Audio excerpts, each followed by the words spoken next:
Welcome to Interactive Knowledge Exchange at Dwarkadhish Holistic Centre. I am Dhwani Shah, and today we are graced with the wisdom of Dr. Vipin Gupta, a veteran figure in the field of spirituality and consciousness. Join us for a deep dive into the spirituality with Dr. Gupta, discuss a primordial self and the state of Nirvana and Moksha. Dr. Gupta just finished a book on the science of spirituality, which will be launched next month. Dr. Gupta will take us on the enlightening exploration of the unfolding journey of consciousness, discussing the role we play in forging our destinies and the power of intellect, the progressions from the unique self to the universal self, and ultimately to the primordial self, to realizing our param self. We invite you to engage with us, reflect on Dr. Gupta's wisdom, and participate in this transformative dialogue. Promises to deepen your comprehension of existence and pathway to collective enlightenment. First of all, Dr. Gupta, congratulations for completing a book which will be launching next month. Thank you so much, Dhwani. Will you like to share something where you will like to see that the way in which you have been inspired to move into this journey of self-realizations? People can also move, and you have taken Aratva as the main base of that. So if you elaborate, and from that we will start the question answer session. Aratva is really about the qualification, the qualifier, and the qualities in determining the kind of work that you do. You're guided by Sattva-guna, Rajoguna, or Tamoguna, or you're guided by even Siddha-guna, which transcends these three. You are on a path of action, karma marg, and you are focused on a specific goal. Then eventually you realize that goal. Of course, you need guidance to realize that goal, because the path that you need to take, that might take a lot of time. So that eventual might come after 1 million years. So the question is that how do you accelerate the time so that you bunch that 1 million years of experience within 1 year? And so that happens from the grace of Mother Nature, and it happens from the grace of the Guru, who has already realized that after significant tapasya. When that Paramatma is illuminated within you, and you're connected with that Paramatma, then you can realize the reality shapes that absolute consciousness, and you can realize your primordial self. So that's really the journey. Yeah, good. And in a very brief way, but and also a subtle way, you say a distinction between the teacher and the guru. Teacher is giving a kind of an information, but to shape yourself or to develop a certain kind of an quality. Gurus is required. In the presence of guru, we realize that certain kind of a quality can make a difference in our life. Okay, and giving that insight to the listener also, a listener will now know that there is some kind of a difference between the teacher and the guru is there. So for the path of evolutions of their own self, okay, they need a guru which can inspire them to live the life of the where you can bring the quality into your action part of it, right, Dr. Vipin? Yes, so that is correct. But as Indian tradition has interpreted, the guru can be in a very broad way. So the guru doesn't need to be in the physical realm. That's the number one factor. The guru can be in the metaphysical and in the invisible realm. And so in that case, virtually everything, every element of Mother Nature can have qualities of a guru, which educates you about the reality. So all we need to do is then being a percipient and recipient of what Mother Nature as a Param Guru is bringing to us. because if we run after a guru, uh, because finding a guru is not in our hands. It's as much in the hands, or actually it's more in the hands of the guru to find us. And so if we run after the guru, then more likely than not, we end up with a guru who doesn't have that quality. For instance, we have someone in the community who reached out to one person who is Siddh and requested that this be her last birth. And she said that I'm donating all my wealth, and please bless me with my last birth. The question is whether the guru himself knows how to make his birth the last birth. So if the guru doesn't know, and guru has been taking birth again and again because he is not free from that cause, then how can that guru give another one this mukti from rebirth completely?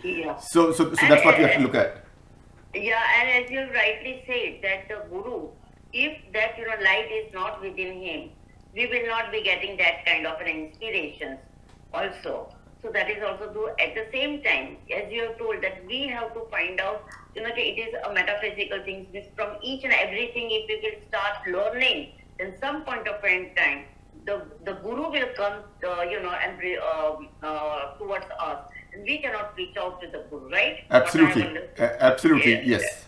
Yes. Okay.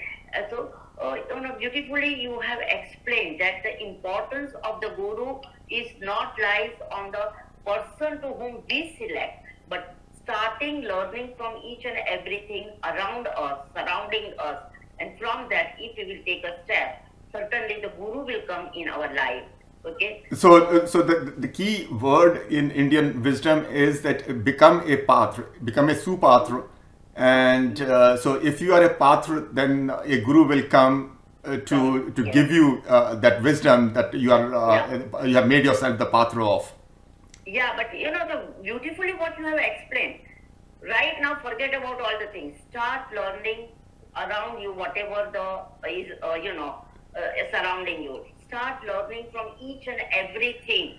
So you will start, composing yourself. You will become a learner, and in that you will become, open for these things are there, and in that the guru will be coming. Absolutely, right? Absolutely. Yes. Okay. Thanks. Now we will go for a certain questions. Generally, what the seeker has in their mind. That in the practical terms, how can one use their intellect to manage and facilitate their personal growth towards the higher consciousness? Okay, because generally speaking, people have that idea that intellect means only using for making our life comfortable, but not realizing that the same intellect can be, used for, for the moving towards the higher consciousness also. Can you explain that things also? Sure. So first of all, it's important for us to understand the difference between intellect and the mind. So if you look at our brain, we have two parts of the brain, a left side and the right side. We know from science that the left side is a logical part of the brain. So it processes everything logically.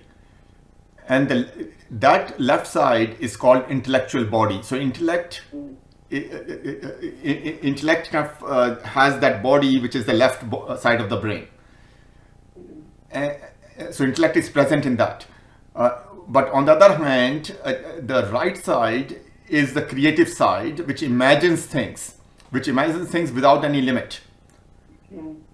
So the right side is the mental body.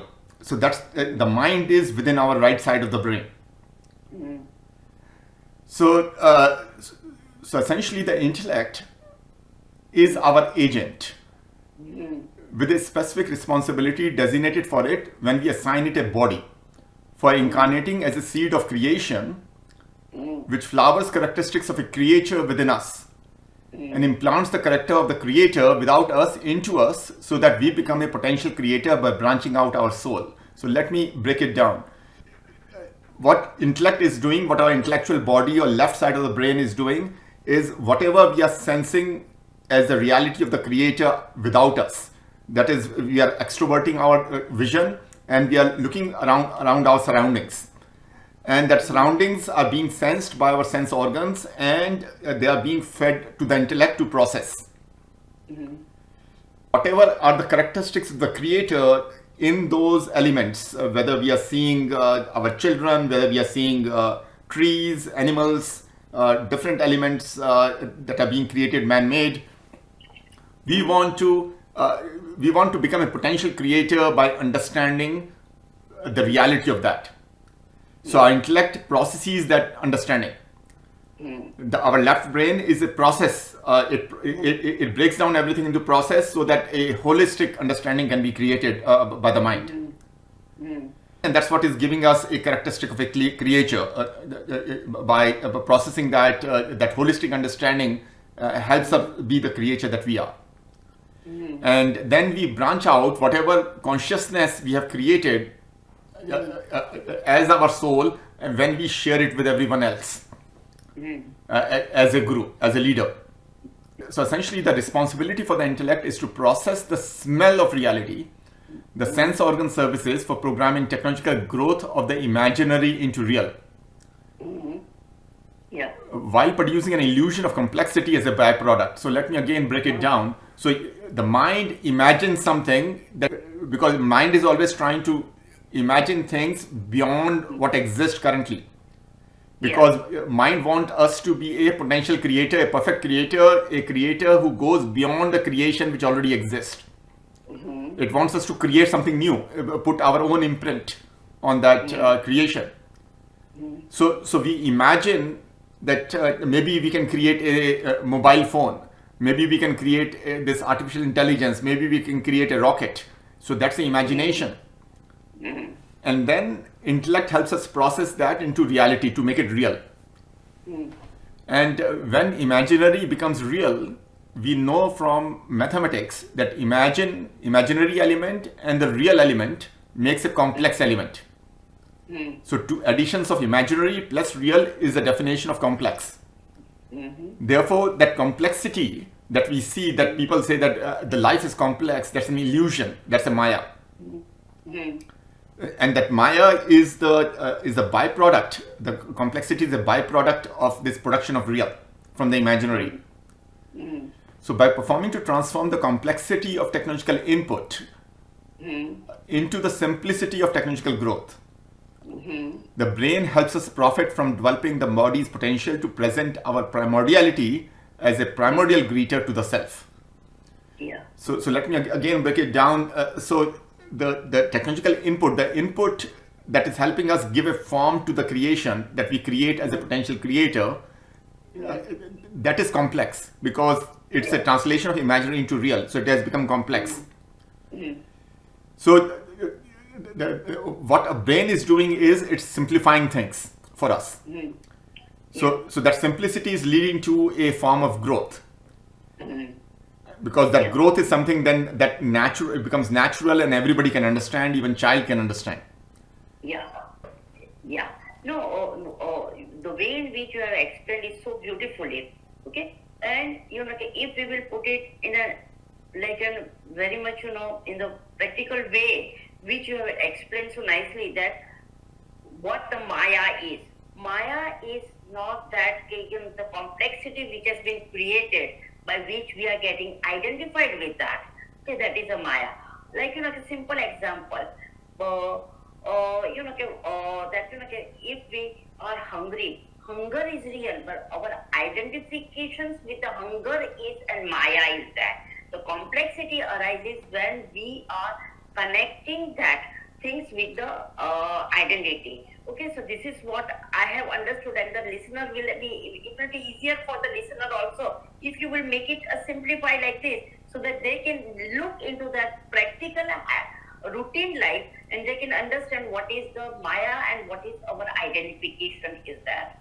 You are absolutely right, because when we say that something has been translated from imaginary into real, that real is real your identity, because imaginary is something which is not your identity. You don't identify that is with your reality, and now you have make it real. That means you have realized that as part of your identity. Mm. So you're Yeah. absolutely right. Right, right. So whatever we are, perceiving, there are complexity arises because of the two things. One is that which is actually happening, and other is our identification is that. If two are combined, it creates a Maya illusion for us, and Absolutely. that takes us, into the kind of an vicious circle of the life is that. And if we can separate it out, we can live into this world without getting identified with that. So we can really know our primordial, the self about that, right? Absolutely, absolutely. Mm. Yeah. Okay, with that, I have some other questions are also there. Could you share some practices or the exercise that help refining the mind to serve the consciousness? Yes. So the practices are best developed in the childhood, and they involve 100% engagement, enjoying whatever one is doing at present after sensibly choosing the proportionate time devoted to diverse activities.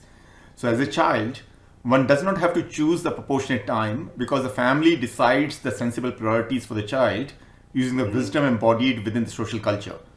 With a simple goal of excelling at school in everything one chooses to get involved, be it studies, sports, or drama, one's priorities are self defined by the progress one makes towards excellence for eventual parity with perfection.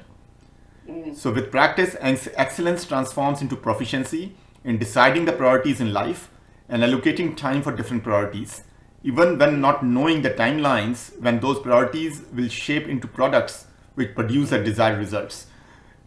So we don't know if we are working on something, how much time it's going to take for us to get the results. But with further practice, one perfects the sense of time it will take to work on a new opportunity, and if and how that new opportunity fits in the overall process that potentiates the goal. So we know that that this opportunity will eventually lead us to the goal that we are working towards.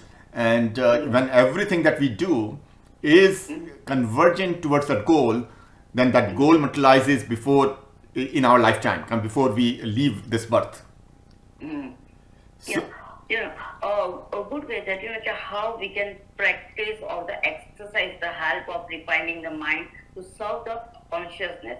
Like that you have made it in these questions very clearly, and you have explained very nicely that mind is a beautiful tool as in servant is there, and consciousness it has to serve to the consciousness. Okay, to produce certain tangible result into the life or the goal achievement into the life, but the focus should be there what our action is there behind that, what is our, the thoughts are there, or our, reflections, how we reflect that things, that makes a lot of difference, and it will be coming in the action part of it, right? yes, so essentially the exercises, even though the practice is best developed in the childhood, but exercises can be started at any point in one's life, and they can be physical, intellectual, or mental. So physical practices include yoga and brisk walking, and the goal of these physical practices is, or physical exercises, is to keep one's sense alert and let one execute the plan for self-development. Intellectually, identifying a meaningful goal at any point in time to live a goal-oriented life by accepting the challenge inherent in that goal is beneficial. It helps us mature our intellect. Yeah. And mentally exercising a discipline through meditation and mantra chanting or worshipping the divine is valuable. But like yogic exercises, most of the present systems of meditation worshipping are intended to further the personal interest of the teacher or the priest in the garb of universal well-being. Therefore, we need to make sure that that the practice that we have or the exercises that we are doing for meditation, worshipping, that's appropriate and sensible. Yeah, and with this, I have reminded one of the story, which is, in the time of the Nagarjuna, in the Saint Nagarjuna's time, it has happened that he was, taking that group of the people for a pilgrimage. Okay, and at that point of time, one thief came to him and he told that I am a thief, you know very well. Now the thing is that I will also like to join with you. And such a compassionate heart of the Nagarjuna is told that I can take you, but the thing is that your habit will come in the during this time, because the people are coming, will not be appreciating this habit. Then he told that okay, what I can do is for okay, you have to leave your this business for a 1 month or till the time we are coming back from the pilgrimage. So he has agreed. I will not be stealing anything during that time, because that is the things that I have to leave to come with you and do the pilgrimage. How our saint or the guru can guide us, this is a beautiful example is that. And then when they went to the started their travel, suddenly the people found that there one thing has been lost, but they can find out the same their the things from the some other person's the baggage. So, Absolutely. Okay, 2-3 days happened like this.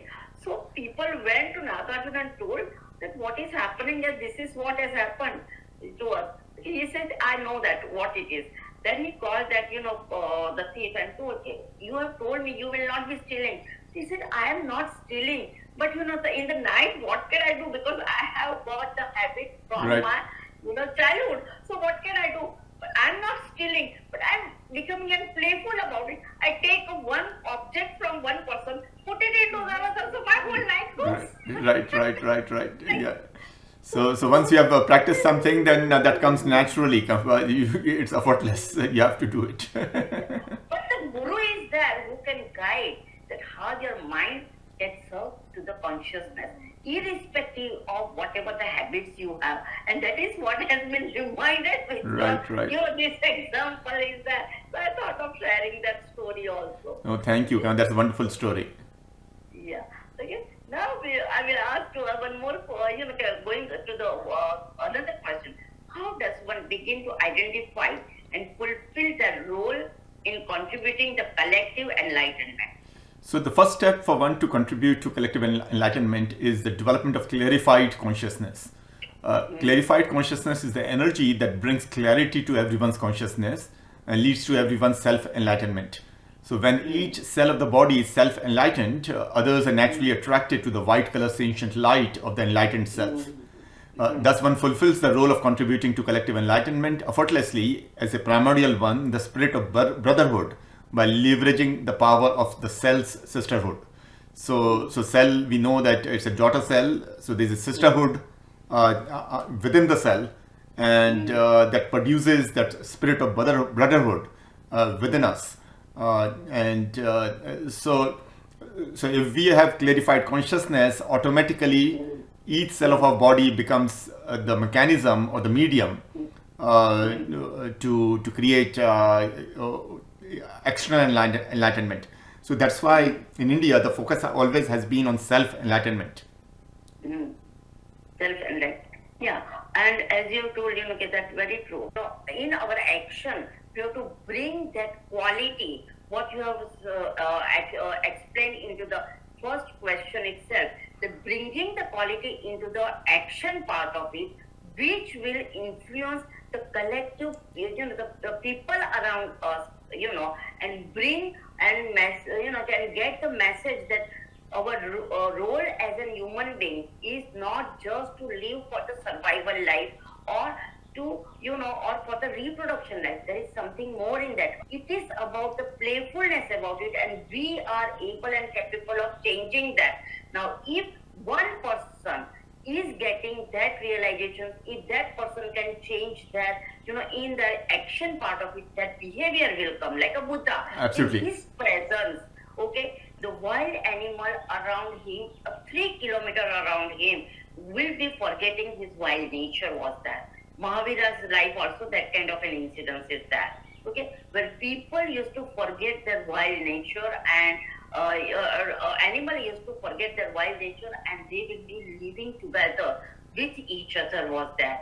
So this is what, even if an individual will become and self-realize, around that the people will start, having, an influence on, his influence or her influence. This is what our identity which is coming in our way. If we realize that, and if we drop it out at that very moment only, certain kind of realizations comes within us also, right? Absolutely, yeah. So if we are enlightened, if we our actions, our thoughts, everything aligns, then everybody else automatically gets benefit of that, and they get enlightened too.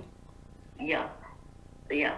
So, what are the common obstacles on the path of realizing the primordial self, and how can we overcome them? Because, the first step is from the identity, we realize our primordial self is there, and how we overcome them. Sure. So we have several types of selves. So let's start with the self of the intellect. The self of the intellect, so intellect conceives a unique self together with our mind, which perceives the opportunity to universalize the unique self as the universal self, with its otherness as an individual. So mind works like an individual who has complete freedom. Our body experiences the universe with the param self, which is the absolute self or the present self, with the brain's potential self. So brain has a potential self, which references body's lived experiences for inferring livable experiences as a way to knowing the unknown. So brain's focus is to infer the potential that the present offers for further development. And so brain looks at the experiences which are present in the self of the body to infer the potential to live something new. So our face is subconscious of its infinite self. So the primal self or dark self is within our face. And this dark self or the primal self or the infinite self is a bipolar self. It has two poles. One is a bright self of the head and the dull self of the leg. So bipolar self is a reproductive self or a guru self. Reproductive as a conscious system by polarizing the consciousness within the subconscious. So bipolar self, the name of that which has been given is Ram. So Ram is the bipolar self who makes us react to the situation using the wisdom in our hands to overcome the challenges and see light at the end of the tunnel. So we see the life of Ram. He was reacting to the situations like Sita Haran. So he is reacting to the situation with the wisdom in his hand and to emerge as a victor at the end. Right? So bright self is the conscious self with characteristics of a creature, conscious of where the head is heading, the hand's light self. So hand's self is the light self. Dull self of the leg is the divine self. It's the child self of the intellect that becomes dull without practice because the mind steals the limelight to hand the light of its light self to oneself.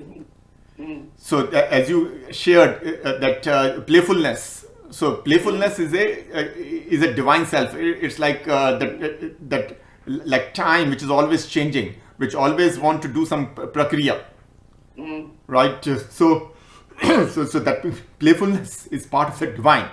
It always want to express its divinity in new forms, in playful ways. And that divine energy is the reason why Shri Krishna was always playful and is always playful even now.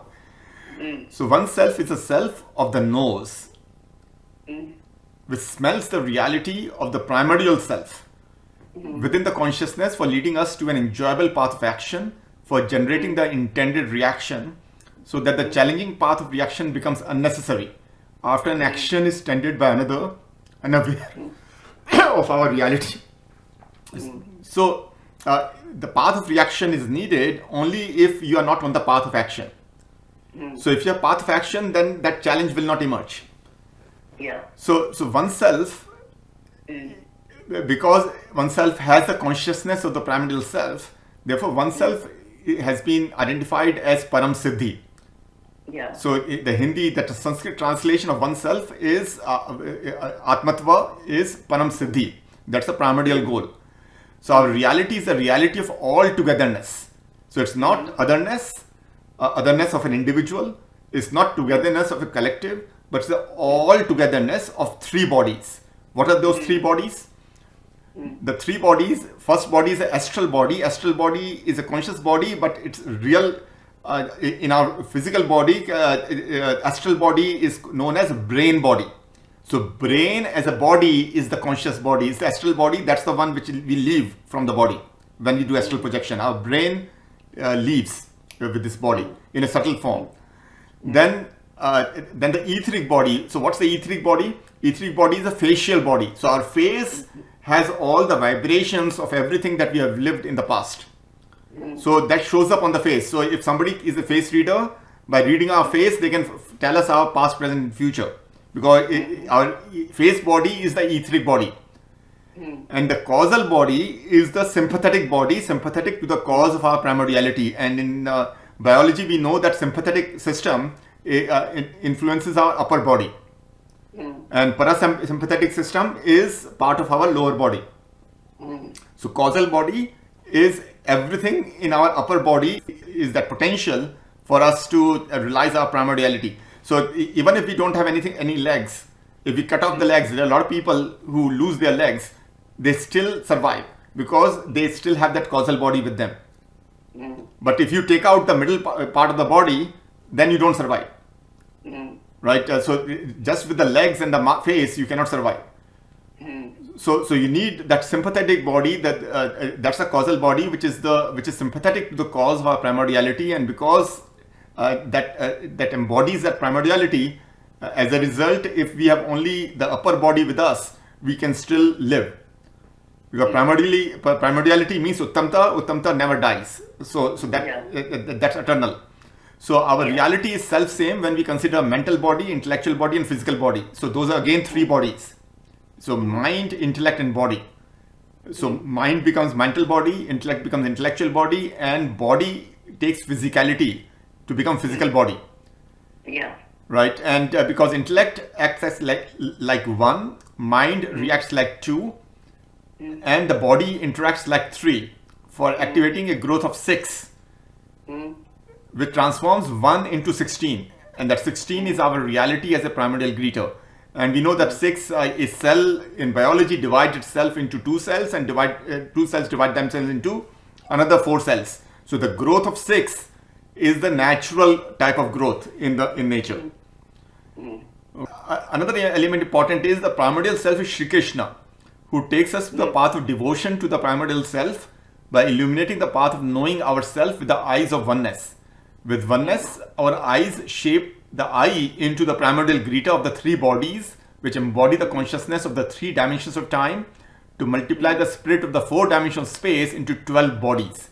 Now, 3 bodies are sun, which is similar to intellect, moon, which is similar to mind, and earth, which is similar to a body. And 12 bodies include 8 planets, sun, moon, dark matter, and white star. White star is Yam. Okay, so by making sun the focal point of our mind for beginning our day with fresh energy, for continuing on a path of action as if we are a new moon seeking to be a full moon with Mother Earth as our guide, servicing her knowledge of the present day for us to know our reality, which transcends the daily variation, we gravitate towards a path of divinity known as Siddha Marg. With realization of the divine light of our reality within the dark matter, we realize ourself. Once we realize ourself, primordial self illuminates the path of a sentient entity, which is Siddha Marg, for absolute realization. Primordial self as a perfect Siddha. So that's really the essence of realizing primordial self. Yeah. But you have initially, you have started so beautifully and then given all the explanations about the details of, in a very brief way, you have said the whole detail about it. But when you had given the example of the Ram, when the Sita Haran happened, okay, Ram did not become, and hypocritic of anything. He really played the role of the husband, okay, and what kind of pain that he undergoes, that he has expressed in his behavior, and he was literally, these things are that. Even if we recollect the Shiva's, incidents with the Sati, when Sati died, Shiva took her on her shoulder and, started, moving around. They are showing us to go towards the primordial self, you have to take your action into the totality part of it. You cannot behave like, that, keeping your mind and emotion separate from that. Your body is experiencing the thoughts also, the emotions also. And with that, the behavior or the action which is coming it out, which has got a lot of authenticity into that. And that is how the whole primordial self will, we will be able to experience in our life, right? Yes.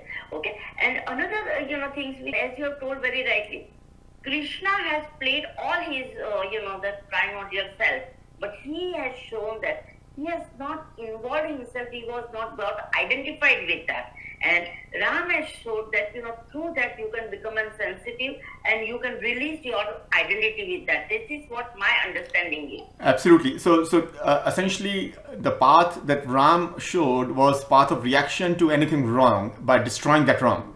So Ram said that let's react to anything which is injustice, and let's fight that, and justice will prevail. So that's what Ram has shown us. But what Shri Krishna has promoted is the path of action, so that we are able to create a just society by eliminating injustice from the root. So both are complementary ways of living the life. Yeah, it is step-by-step journey is there. Right. First, look at the Ram's these things. If you will understand that the next step will be like what Krishna has done. If we will see our, all the avatars are there, step by step, our, primordial self, how to develop our path, or realize or become conscious about our primordial self that is showing us. And then, the thing is coming as a, the Krishna's role is, coming into the picture where he is, saying that, you have to eliminate everything from the root of that. Absolutely. So your action is that, right? Okay. Now, why does one experience the regression into the progress they have achieved in their spiritual evolution in the face of modern day challenges? Very good. So when we rely on the references from others, instead of deciding ourselves based on a sensible approach, the present day becomes a challenge rather than an opportunity. When everyone is following a nonsensical approach and falling victims to life challenges, leading with a sensible approach is an opportunity, not a challenge. When one desires to face challenges after witnessing everyone's sob stories, which make others emotionally connected with them, since others have similar sob stories to share, then one is left with nothing but a sob story of life. It is up to us whether we give in to one's desires where one is the intellect, or whether we save the intellect from conceiving that desire by following the path of making the right sense. And keep on adjusting the sense of right based on the situation and experience. So path of spirituality is focused on imagining the unknown qualified as valuable using the reference of the known, which is of value. So spirituality is about imagination. It's about creating that imaginary, and we believe that imaginary is of value. It's valuable because whatever is known is of value. So the idea that unknown is valuable because it emanates from oneself is misplaced, because the imaginary which conceives the unknown derives from the intellect's unique self, which works to add imaginary to reality to produce the mind's universal self. So intellect is the source of ego. So that ego is being added. So when one refers to reality for imagining a complex, value of complex is illusionary. Since the spirit is imaginary, a focus on spirituality amplifies illusion of the real and deviates one from the goal of knowing the divinity of the primordial self. Thus, when an era changes, the spirit which imagined a future that never materializes fades, and the spirituality tied to that spirit regresses, so that we may progress with the opportunity that divine presents to renew our body of consciousness and potentiate a new spirit, conscious of the spirit, conscious of the freedom from the past.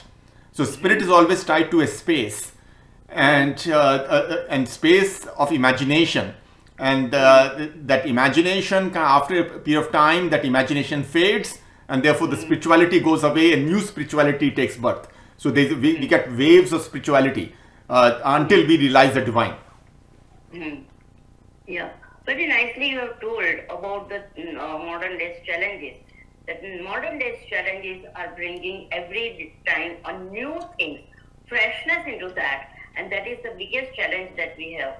Okay, we cannot repeat anything. Okay, the big challenges is that. Okay, everything is coming, developing so fast. Today's, even, this,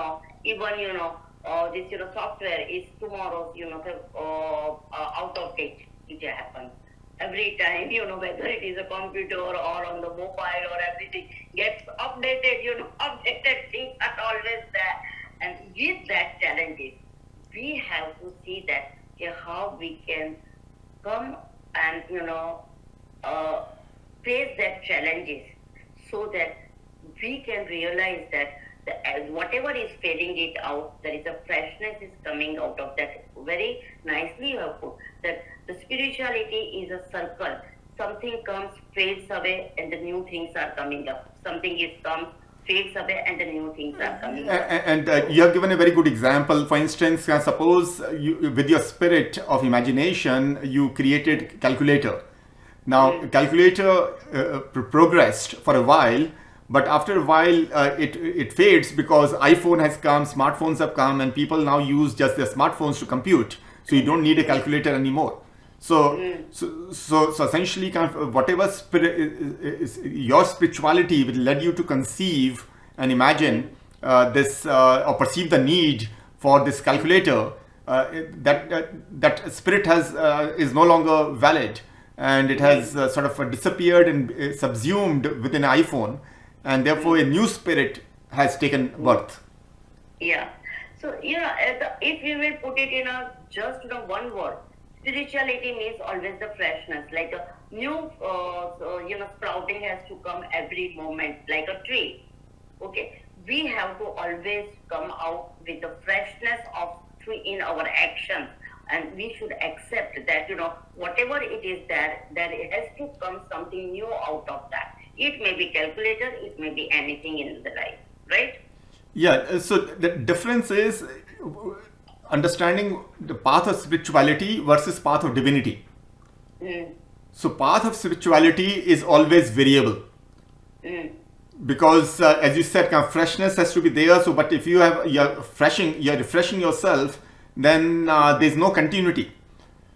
So you need both continuity and freshness. So you need both, and but you need sensible continuity. So you don't need a subconscious continuity where you are continuing things out of habit. So if it is habitual continuity, then it is of no value. And similarly, if it is intentional discontinuity where you want to break all things which have been done in the past and you want to create something new in the name of modernization, then you lose all your wisdom. So both extremes of the freshness and the staleness, both are extremes. And so of course we need fresh, but we need sensible freshness. Yeah, well, Buddha has given a very good word for that, continuum. It is not continuity, it is not like, this continuity. It is like a continuum change, like a flame. One flame goes and another flame comes. Okay, so he has called that as a continuum. The word continuum he has used. Right. Absolutely. So we should not identify with the wisdom which has been accumulated in the past, but we should use that wisdom to progress ourselves. And so when that becomes a tool for us to progress, input, then we produce results. But if it becomes a end in itself, then we have to destroy it and we have to create a new means. Yeah. So the modern day is a very challenging stage that you cannot identify it with anything. Right. Absolutely. Nothing that you can identify or nothing that you can get stuck to it.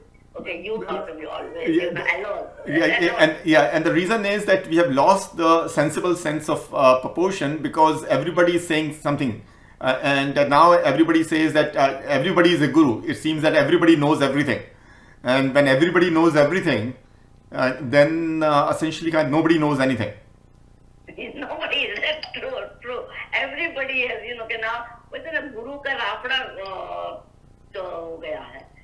That is lot of gurus has nowadays come up. Yeah, but you ask any student, anybody, and that they will say that I know what Ishwar is.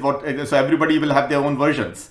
So that's what I'm telling you. Yeah. Everybody knows everything, and still they don't know anything. Right. They don't know how to proceed with that information, how to proceed with that, how to live with that, how to make their own development out of that.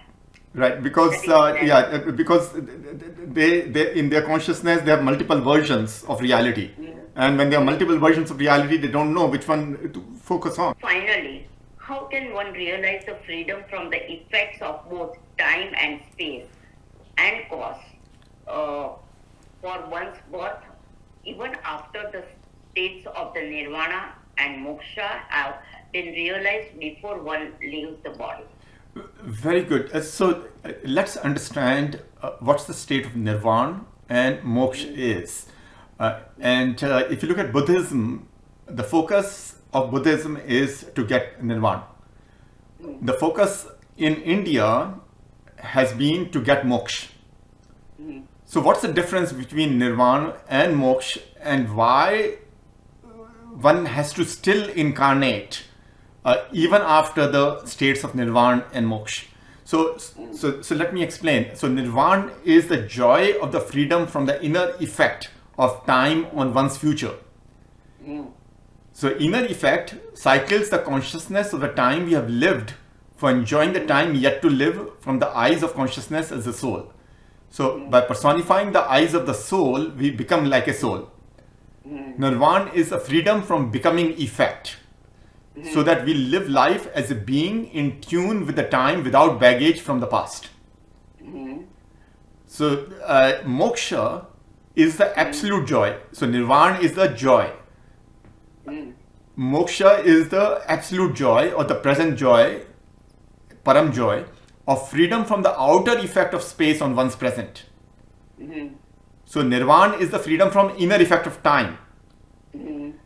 Moksha is freedom from the outer effect of space on one's present. Outer effect replicates the spirit of the space present within our mind, so that the present consciousness remains within ourselves in our next life whenever we perceive the reason to reincarnate. So whatever at present we are conscious, that is our present consciousness, that's called Paramatma. So that Paramatma remains with us after Moksha. Paramatma is with the person who has received the Moksha Mukti. So that Paramatma remains with that person when that person reincarnates. In contrast, with Nirvana, you are always starting new. You have even left whatever was present in your consciousness, you have left it completely out, and you start completely new. So the downside of Nirvana is that we begin a life from clean slate with a void in consciousness that we fill by trading potential consciousness. Potential consciousness is the all body consciousness, all the primordial consciousness called Adhyatma. So in Buddhism, the focus is on Adhyatma. It's focus on learning from all the bodies which are existing. Primordial consciousness is being consciousness, that is consciousness of being a follower by letting the time present whatever moment, whatever is present in the moment, and then interact with that moment like an observer for knowing one's future. So Nirvana's forces one's extroversion and descends one consciousness over time, generating the need for another to take the role of guru to mentor one as a child. So when a Buddha is, a Bodhisattva is born again, Dalai Lama is born again, right? In Buddhism, it's known that Dalai Lama takes birth again and again. So when Dalai Lama is born again, a guru has to educate the child, and the child has to study to catch up. Okay, so that's why in Buddhism, the focus has been on requiring everyone to document everything that you know, so that after you reincarnate, you can study that in the next birth to catch up and live life like a hero rather than a zero. So with Nirvana, you have to study again whatever you knew in the past. Because your belief is that whatever I know at this moment, that's not leading me to the goal that I want of a primordial self. And therefore, I need to discard all this and study it again with a fresh mind. Fresh mind means fresh space in the mind with the energy of a fresh space and born in a new space. So upside to moksha, so why in India the focus is on moksha, this upside to moksha is that when we perceive the reason to incarnate, We begin life like a hero because everything we were conscious at any time is within our present consciousness.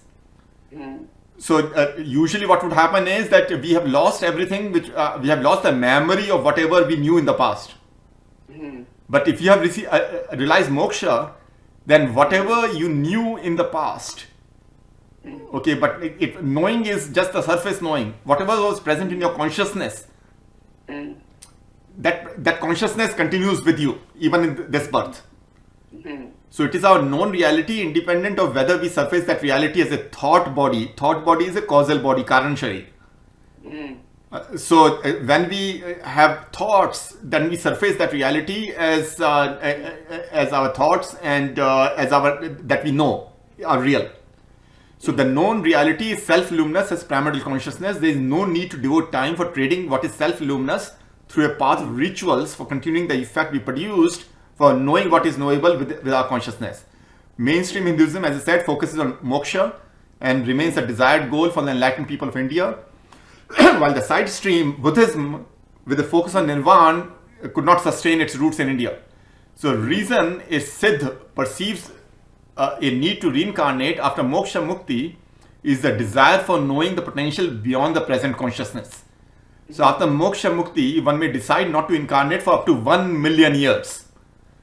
After observing one's sentient energy universalize over a millennium as the light of the divine, appear in 10 different forms of the universal set of leaders called Dashavatar, 10 incarnations to 10 different forms of universal set of leaders, and disappear over 14 manavantara after 1 million years into the darkness of the guide of Guru. 14 manavantara are 1 manavantara of 900,000 years plus 4 unit consciousness that forms 100,000 years of past life of 9 units lived before realizing moksha.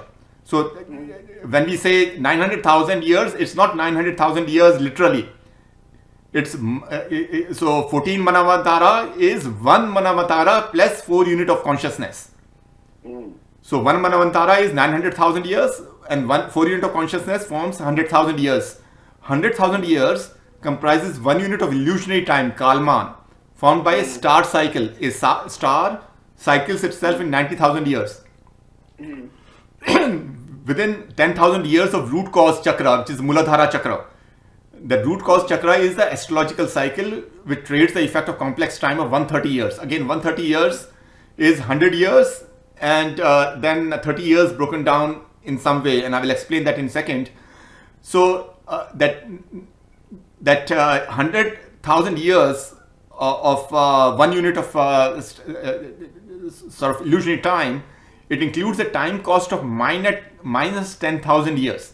The minus 10,000 years is known as Gauna. Gauna means perfect year or potential year.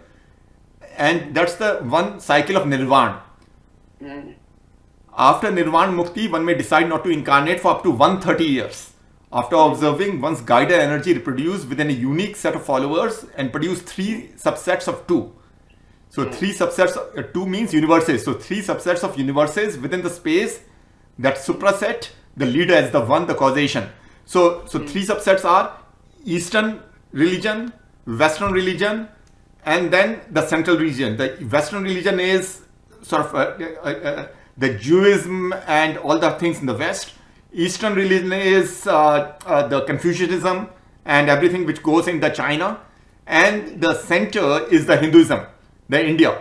So whosoever got the Nirvana, they are sharing on 3 sets of wisdom, which are being their wisdom is being, one is remaining in India, one is going to the West, and one is going to the East. So Nirvana is realized with 10,000 years of past, both as a leader and the follower as a circular creation. Now, what's interesting is we are at the moment of time when 100 of Param Siddhas who realized freedom from the present effect 1 million years ago and have since been present as gurus with their primordial para consciousness as part of Paramatma, which has guided the origin of scriptures in the 4-dimensional space to be enjoyed in the 3-dimensional space sequentially for 30,000 years, each with a half-life of 15,000 years, perpetuating as the effect to norm a cosmic year. A cosmic year is called Yuga, era.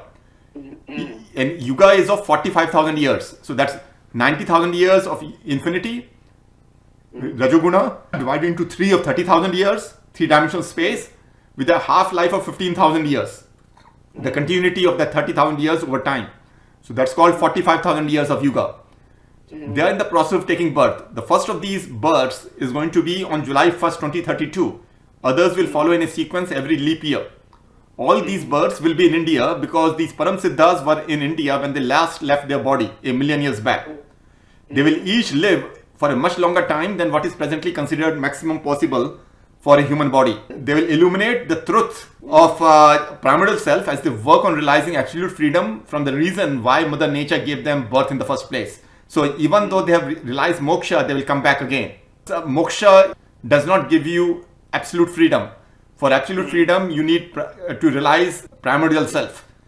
Param self does not give you absolute freedom. Param self gives you freedom for up to a million years. All these Param Siddhas who realize moksha, they realize Param self. So they have to take birth again after a million years. And that's the moment which is coming in another few years. Okay, good. Okay. And very goodly you have explained. So, it is but very difficult for me to grasp all the things, okay, with all the calculations and other things. But basic thing is we can start. First thing is to, release ourselves from our inner bondage. The Absolutely. starting point is that. And even if we can start from that, okay, automatically the understanding will start, arising in us, by which we can, through the understanding of the knowledge which has been, imparted by our, in our, scripture or anything, and through our understanding we can start living that, and then, moksha and liberation from the outside also can happen. But the first step is, what I have understood is, release yourself from your inner bondage. Absolutely. So that's what will bring you joy, right? So nirvana means joy. So enjoying, that's what we say, enjoying the present moment. You free yourself from the inner bondage, from the past and the future, which is now binding you. So you continue with the freshness, as you mentioned. So once you discontinue from that illusion of the past and the imagination of the future, and then that discontinuity then produces a sensible continuity, and that sensible continuity then integrates that into a pragmatic infinity. Yeah, very good. And I'm really thankful to you for, being a guest on the Dwarkadhish Holistic Center and giving not only to me but to all the listeners your, very, precise way you have explained that how the human birth, once we have taken the human birth, what are the responsibilities that we can take up on ourselves, how to start our journey as a, to realize our primordial self, and through that, release our inner bondage. Even if we can start from that, and if we start living that way, other things will come, but all the other calculations are, beyond my understanding, so I cannot explain. So how to thank you for that also. No, thank you. No, it's good.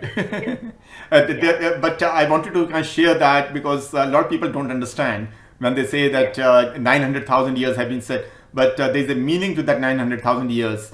And it's a scale of measuring the what people have realized in their lives, rather than saying that you have lived for 900,000 years. Yeah, and really I'm thankful to you for being a guest on these things like that. And we, really, appreciate you that you are giving us, like a continuous, the podcast on the Dwarkadhish Holistic Center, and a series has been created. Thanks a lot for that. For being my guest on the Dwarkadhish Holistic Center.